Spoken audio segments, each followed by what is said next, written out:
Welcome to the Working Mama podcast, a show that provides real-world tips, tricks, and advice to all working mamas on how they can have a career, family, and hopefully one day break the glass ceiling.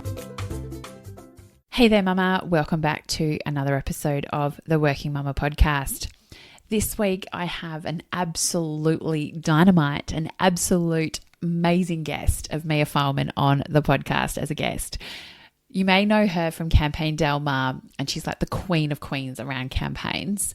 But today we're actually not talking to her about the business. We're actually talking to her and her experiences of being a Navy wife.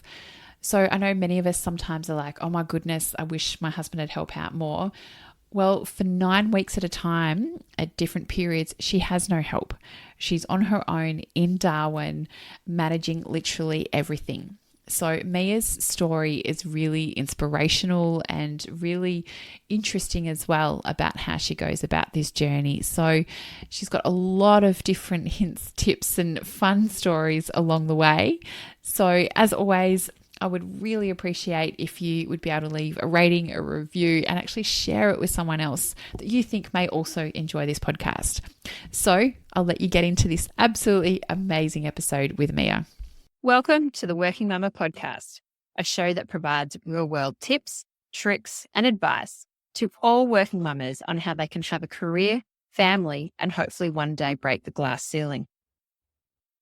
Welcome, Mia. Welcome to the Working Mama podcast. How's your day going so far? So well. Thank you so much for having me, Karina. I have been hoping you would ask me because we've been best friends for a few years now, and here I am. So I'm so glad that we're finally being able to lock this down because we have been talking about this for a while. And for those of you that may not have heard about me, do you want to just tell us a little bit about you? Because also you're known as the campaign queen, but we're not talking about that today because we're actually talking about a different bit of perspective on you and your role as a military wife. So for those that don't know you, what's your background? So I'm a professional marketer. I was born in Melbourne and I spent 2 decades working in marketing. And then I met this very sexy helicopter pilot in the Army. And that really started a very different journey for me, away from corporate Melbourne and trendy South Yarra agencies to regional Queensland and now Darwin. And we move every couple of years. So I needed a business model that was portable. And so I guess I have my husband to thank for my business. So do you want to just take us through what's that journey been like, or even that decision process of going from that corporate Melbourne to regional Australia? That I can imagine that must have been quite a transition. Yeah, so I come from a family of entrepreneurs. So I was always going to run my own business. It was just a question of when. And so really, I feel that meeting Dave and moving to Toowoomba was our first posting. So regional Queensland was really the push that I needed before I was going to jump anyway. It was a huge transition because I went from earning, several $100,000 a year working for global brands like Maybelline and Vegemite to trying to convince a small business owner in Toowoomba that they should pay me $80 an hour to do their marketing. And they were just like, not so sure, to be honest. I don't think that's great value for money. So very, very, very different to what I was doing in big corporate. But small business will always have my heart. My parents were small business owners. They're migrants from Greece. And I've seen firsthand how small business can, change the world. And so I kind of just, made it work. So what happens in military life? So I guess we all know, a lot of people get a job, they come home every night. But you talk about regular postings. How does that work? And what's that consist of for Dave? Yeah. Okay. So there are posting cycles. Usually they are 2 to 3 years. And then about 6 months before your posting is due to run out, you get a letter saying, this is where you're going next. No choice? You sometimes get a choice, sometimes you don't. You sit with a careers advisor and you put preferences, but they do not need to follow those preferences. often you will not get your first preference. You will get your second or your last preference. And so then 6 months before you need to pack up your entire life, your entire family, you find out where you're going next. Sometimes it's less than 6 months. Sometimes it's like you're actually going now. Like we need someone now, and so you're going now. So it is very, very different to everyday life. The other thing is that being in the military requires an incredible amount of training. It doesn't matter what job you do in the military, they all do a lot of training because, we're preparing for war, we're preparing for conflict.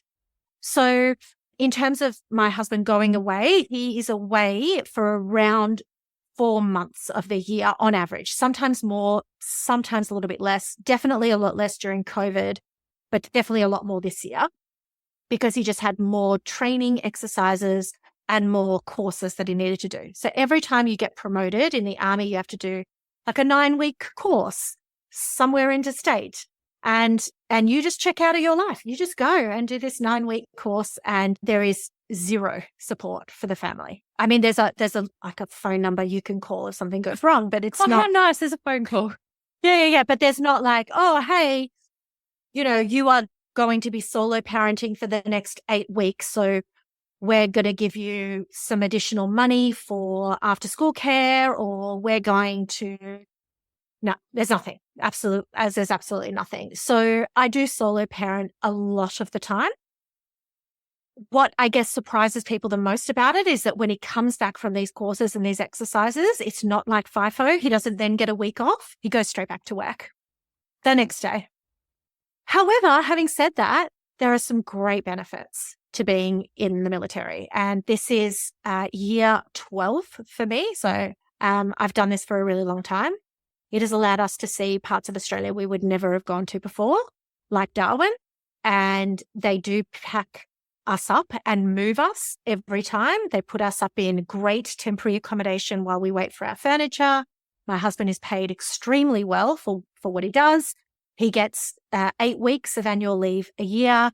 And he loves his job, which is, to me, it's everything. I was previously engaged before meeting Dave, and my ex-fiance was miserable. He hated his job. Whereas Dave has this love of life that is so contagious for me that it all makes it worthwhile. And also, I am incredibly proud, so proud. Like, he is serving our country, and it's a service to our community. So for those reasons, I have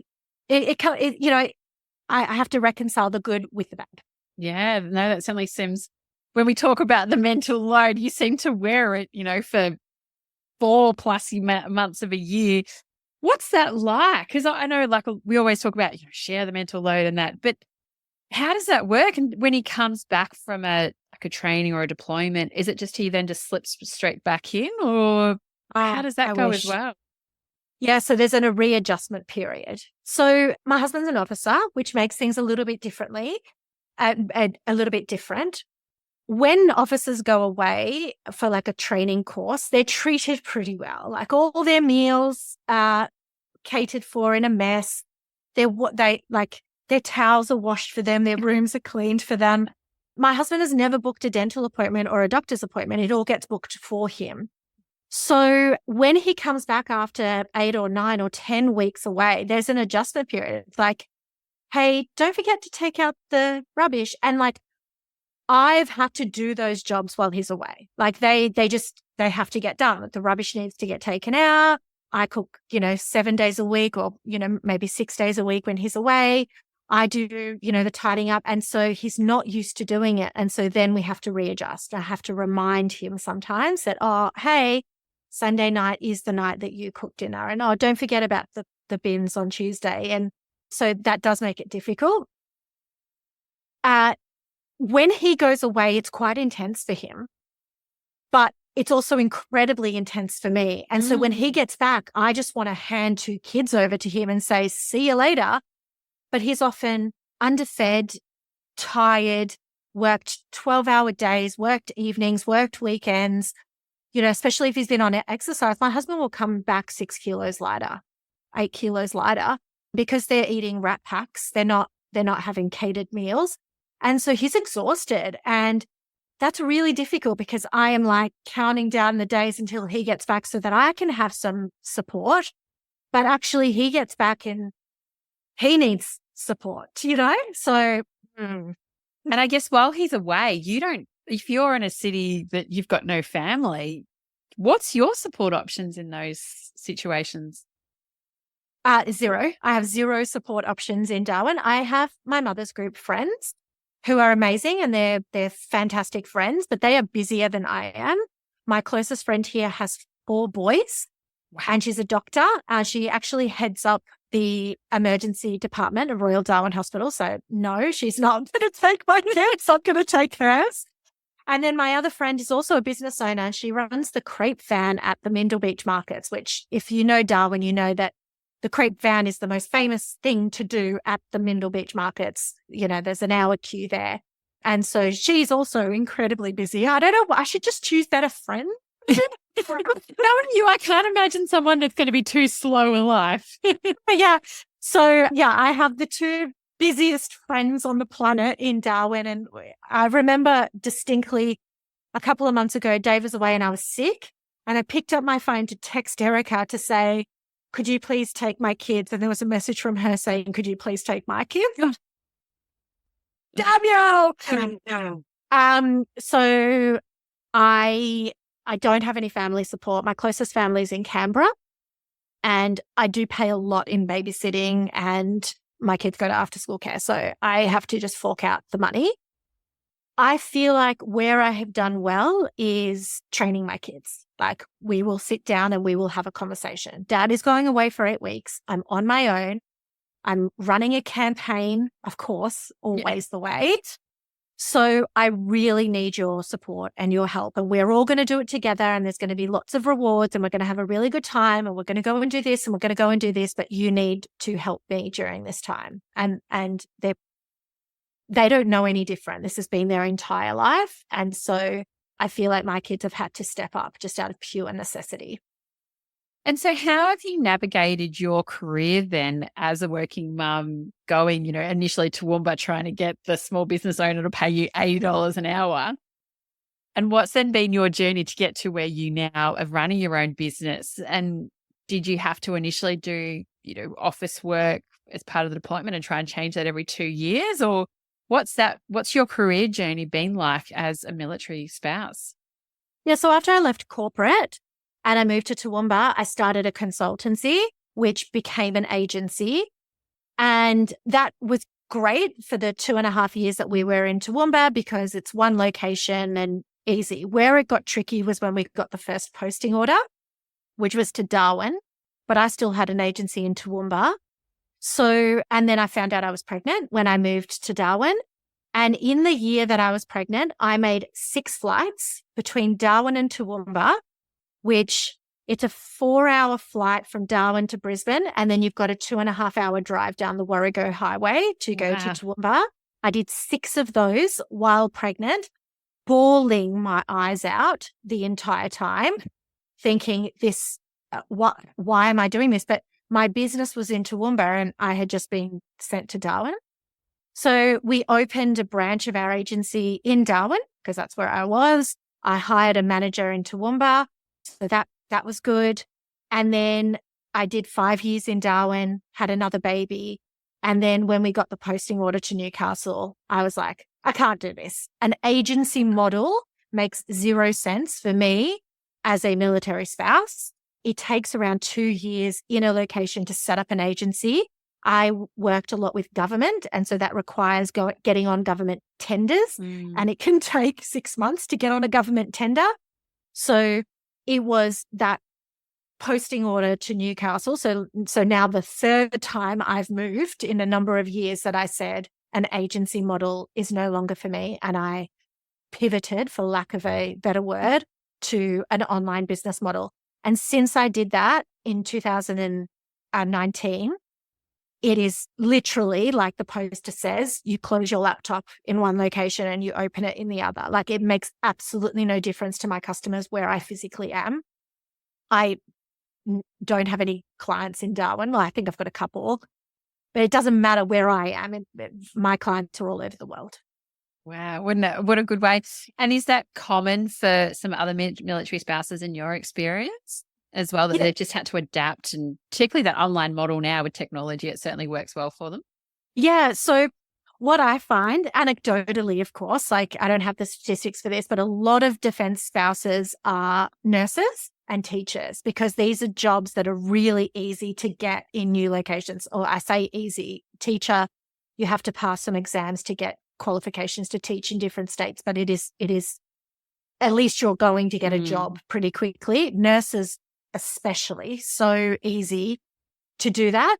The entrepreneurs start as like side hustler because they have kids and they don't have a husband there that's able to always be there to help as they start a business. So usually they're like raising a family while also maybe making jewelry or starting to do some accounting freelancing or some copywriting freelancing, and they often start as home-based businesses. I also want to say that defense does not factor in me and my career in the slightest. Like, as much as they take care of the serving member with all of his medical appointments and all of his this and that, they don't pay for my medical. They don't pay for my family's insurance. And if I say to them, hey, I run a home-based business, I need a house with an extra bedroom, they're like, there's no way. There's no allowances for my career. And a lot of defense housing is like 40 minutes from the city. So if you run a business and you're like, well, I need to be close to the city to see people, they're like, that's not our concern. So it's not a perfect system where it's very archaic, Karina. Like, it's like the army is working on a framework of the man goes and earns the money and the wife is at home with the home fires burning, raising the children. Like, I've got this mental image of, like, say, World War II, of what you saw of the images. The men off at war, and there's the woman, doing all the knitting and stitching and waiting for the sending him care packages. Yeah. That's the 2023 policies for the military are based on, 2 generations ago of gender. Like, because even like no childcare support, no nothing. Like, if they were a single parent, how would they then cope with kids and everything else like that? Yeah. And look, there are some services available. They are very much targeted to non-professionals. So there's they'll help you write a resume. They will give you $1,000 towards some education so that you can change careers. There may be some grants. The problem with it, though, is that it is such a big organization, so much bureaucracy, and they don't communicate directly with me as a partner. It needs to go through the member, and the member is a man. And men are terrible at passing along information. Oh, yeah. I think I got an email about that. Yeah. Would that be of interest to you? What, like how the Defence Forces supports members and families? Yeah. That might be good. Yeah, particularly when you're on deployment. Yeah, that'd be really good. Nice. So, and this is where, we were talking about Rebecca Rayner is doing, honestly, God's work in bringing that information to the spouses. So she runs Military Life podcast and has the Military Life community, and she's all about putting defense partners directly in front of service providers who are there to support defense families, because I'd have no idea if I'm eligible for anything. And to be honest, I don't have 10 hours to go down bureaucratic rabbit holes to figure out if I'm eligible for something. So yeah, she's really doing a great job. Where we get the most support is with housing. So defense housing is heavily subsidized. We lived in a 4-bedroom house in Adamstown in Newcastle. Absolutely gorgeous suburb, 6 minutes from the beach, lovely suburb. And we were paying something like $400 a fortnight. Wow. Yeah. So good. And also we own our house in Darwin and they subsidize our home loan. And we also get a better home loan. So housing is where they really come to the table. Yeah. And what's been some other, have you had any other more unique challenges I guess and I'm saying this in inverted commas, it's typical probably, the classic, two working parents and the like. There are some other unique challenges that you look at other people going, you don't know. We were talking about this as we're about to start to record, the perception ladder, and you're like, yeah, it'd be nice to actually have someone coming home every night for dinner and, sharing the cooking and the like. So are there some other things that people say to you? Yeah, but that's normal. You're like, no. Yeah. Okay. I want to tell you two stories. So the first one is about a dentist. Okay. So in Newcastle, which is where I came from, I saw a dentist and they put some retaining wires behind my teeth. As with all defense spouses, we get zero continuity of care. Like, I don't know how many doctors and dentists I've had to see over the last 12 years. It has been so many. And so I just get shoved from person to person. And so I booked in to see a dentist in Darwin, and he had not seen these retaining wires before because he didn't put them in. And he was getting very frustrated and almost a bit aggressive because he was having trouble with the retaining wires, and he made me feel really, really uncomfortable in the chair. And I ended up walking out of that appointment $500 poorer and with no retaining wire. He actually pulled it out.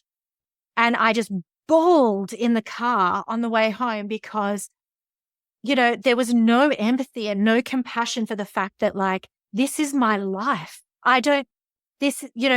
We take for granted something so simple as that you've probably seen the same doctor for the last 10 years and he knows your pregnancy and all the complications that you had with your pregnancy. Like, I don't know how many doctors I've seen over my pregnancy because, so something so simple like a dentist can be a terrible, terrible day for you because, you just don't get that continuity of care.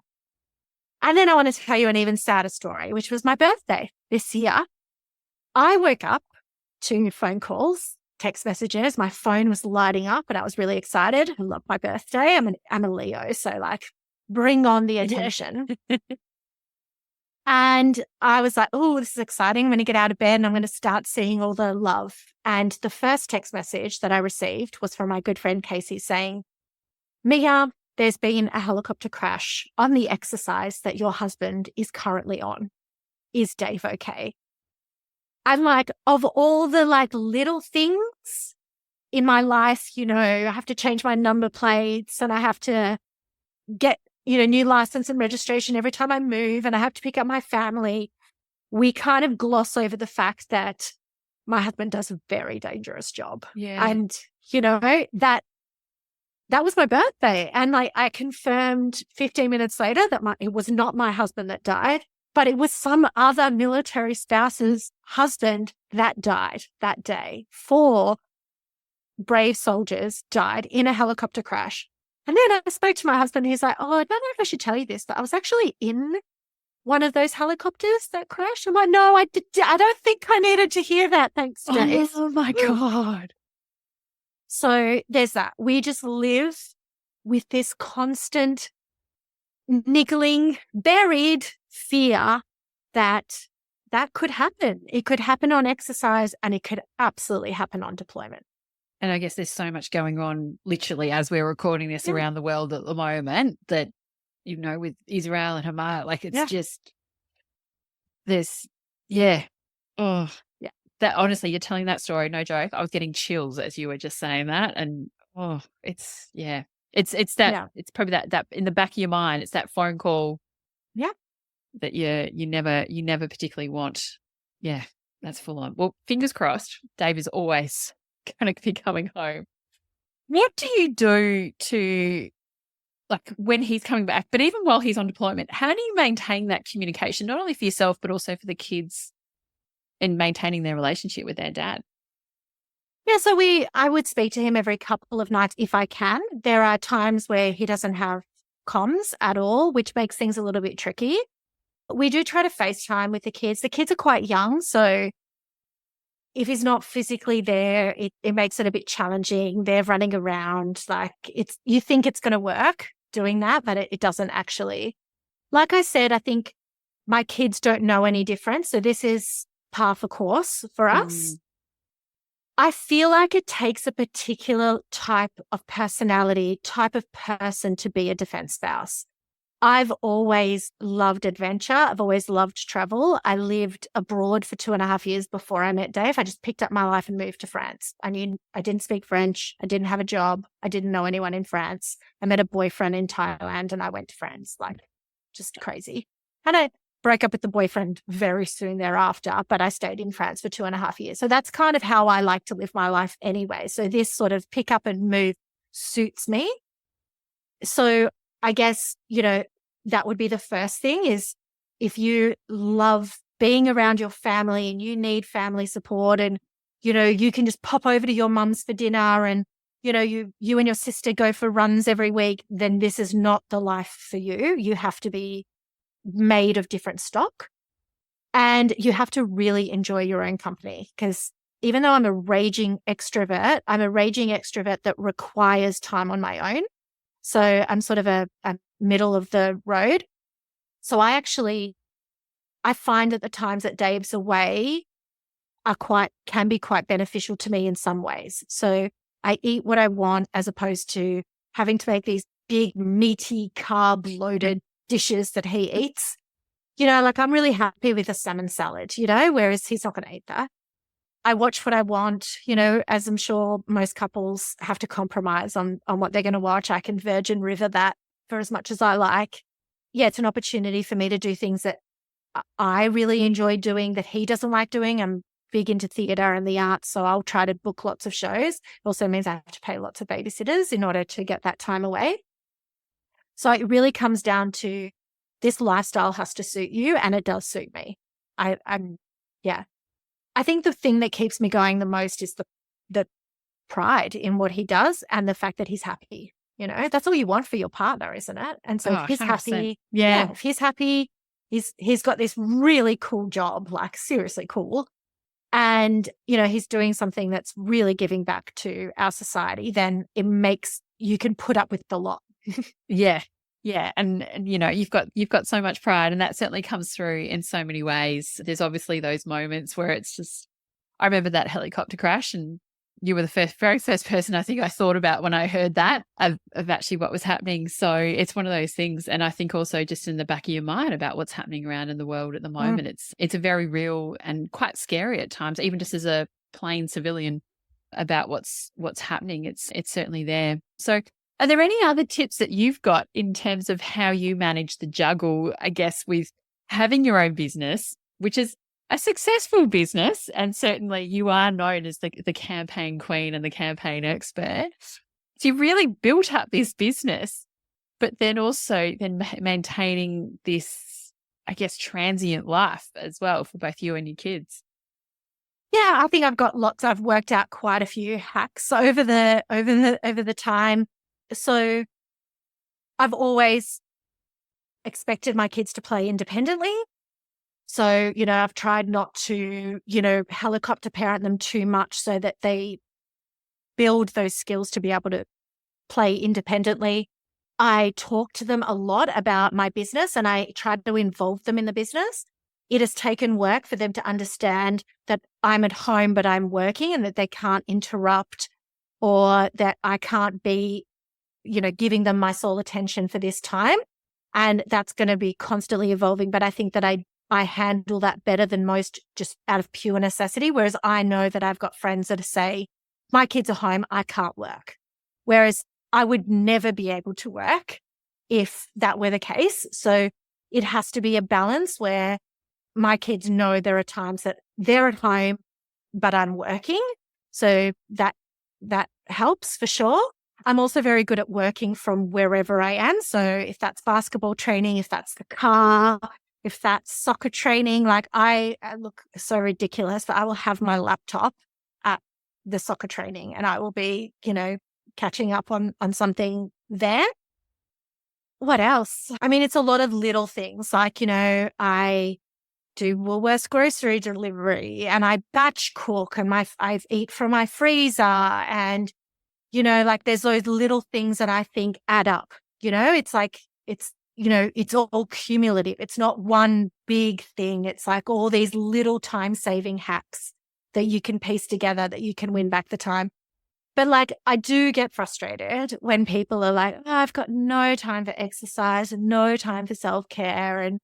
But my husband's there 5 days a week. And so I don't like excuses. I prioritize the things that are important to me, and I exercise 6 days a week. So I feel like it's where you place emphasis. I don't watch a lot of TV, so there's economies there. I don't go out for brunch a lot. So there's just little things that it's all about lifestyle design, right? Like what is important to you? I love working. I love that I have a very successful business, which allows us to continue this lifestyle where, it's not a constant source of friction between my husband and I, that I'm not happy in my career. I'm very happy in my career.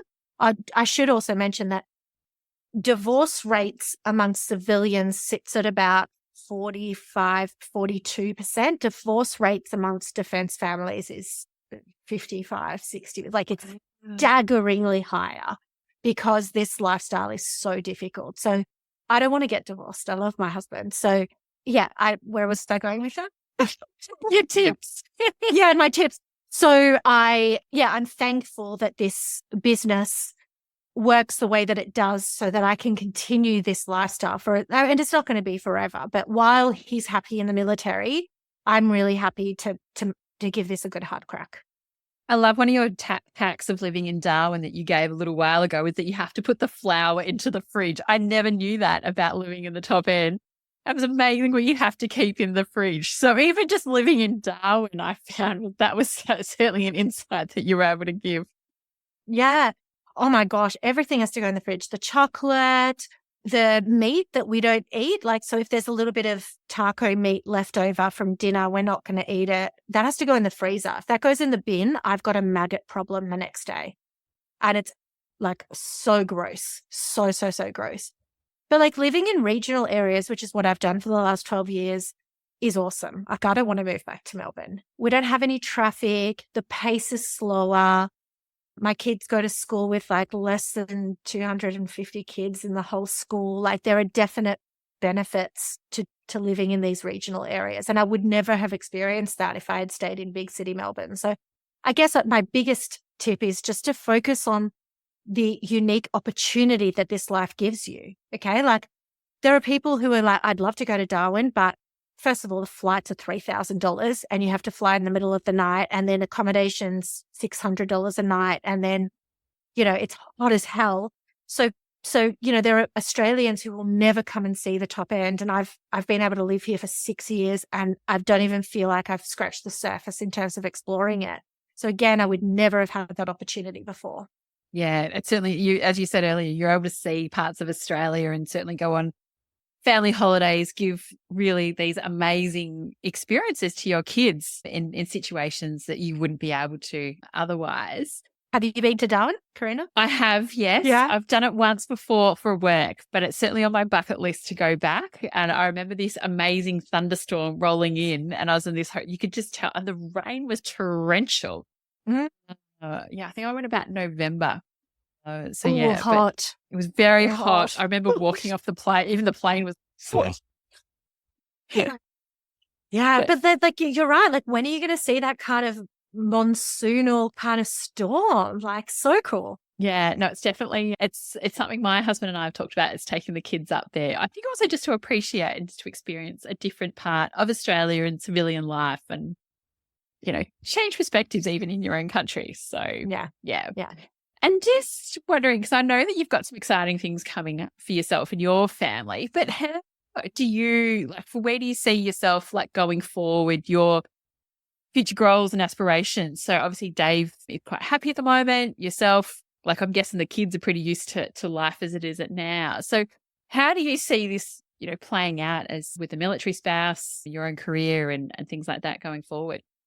Yeah, so I've got big ambitions for this business. We launched Campaign Del Mar 3 years ago, and every year we have doubled our revenue. This is our most successful year yet. So there's a lot of momentum behind this business. And so I definitely want to see where that goes. And I feel like it's definitely got the potential next year we are taking a sabbatical year. So Dave is taking a year off the military and we're moving overseas. And it's so exciting, but it's all difficult in terms of the business because I feel like there's all this momentum and then I'm suddenly just pulling the brakes, but it's also a once in a lifetime opportunity. So I'm trying not to make any promises to anyone about how much I'm going to work next year. I'm a workaholic, Karina. So I know. You say I'm not going to. You're going. Yeah. So like that should be taken into consideration. I love working. It's Saturday afternoon and I could do whatever I want. The kids are happy, they're playing. And instead of Virgin River, I sit down and I just like write an article that gets published. Like that's just, it's annoying sometimes because I can't turn my business brain off just because I feel like I'm really creating something that I'm really passionate about here, as all business owners should be. If you don't love it, don't do it. So that's next year. And so it's going to be a bit of a maintenance year, let's say, for 2024. So not trying to like smash any goals. And then when we get back, who knows? Like I can't forward plan too much. Like I have no idea where they're going to send us and if we're even going to be in the military at that point. So I tend to take it pretty day by day, but I definitely know where I want to take the business. And I do have really big ambitions for it. I mean, this business has the potential to be several $1 million worth of revenue. And so, just chip away at that. I'm really building up Emily, who is my team member, to take more of a front row seat in the business. And so, I want this business to be bigger than me as well. Fantastic. And I certainly can't wait to see what all the adventures that you get up to next year and what probably also for yourselves as a family, connecting 24/7, which I'm sure will also be, good for everyone, but also, probably a readjustment as well at some point. Oh, COVID was like weird. He was just home all the time. And initially it was really difficult because it's like, when are you going to go again so I can just have a bit of me time? But then we adjusted to him being there and it was really nice. And so then when he had to go again, it was difficult. So it is what it is.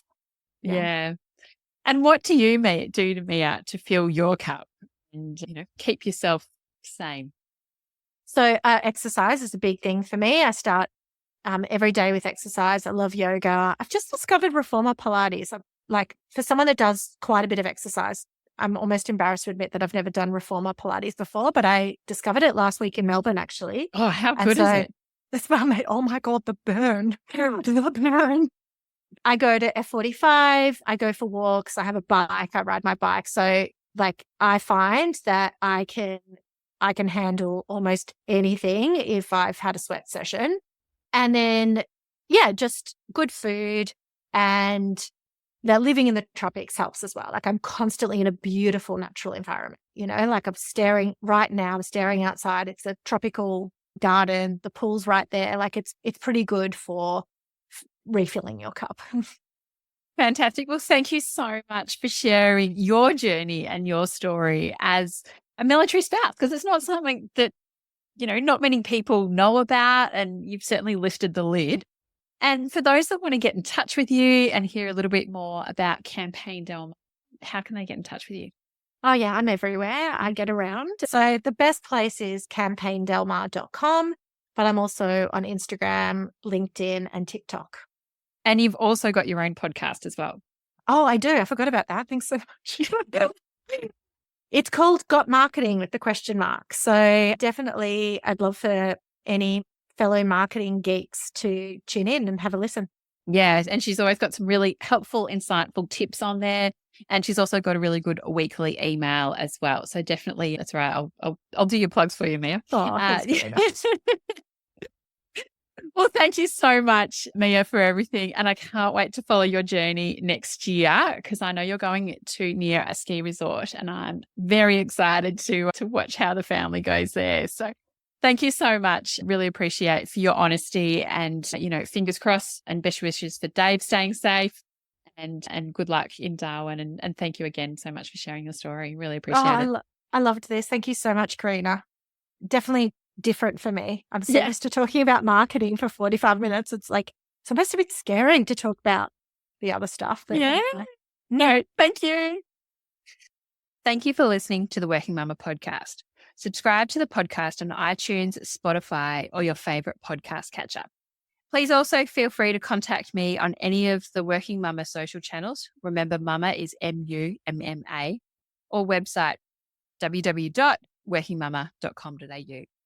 I would appreciate you to share this podcast with friends and colleagues, especially those that are parents managing the juggle. And I would really appreciate if you had to take the time out to leave a review of the podcast. Thank you, and see you next time. Have a great week.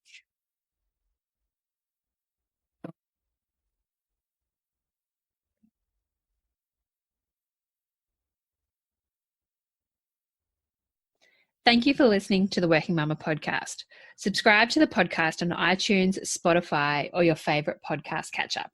Please also feel free to contact me on any of the Working Mama social channels. Remember, Mama is MUMMA, or website www.workingmama.com.au.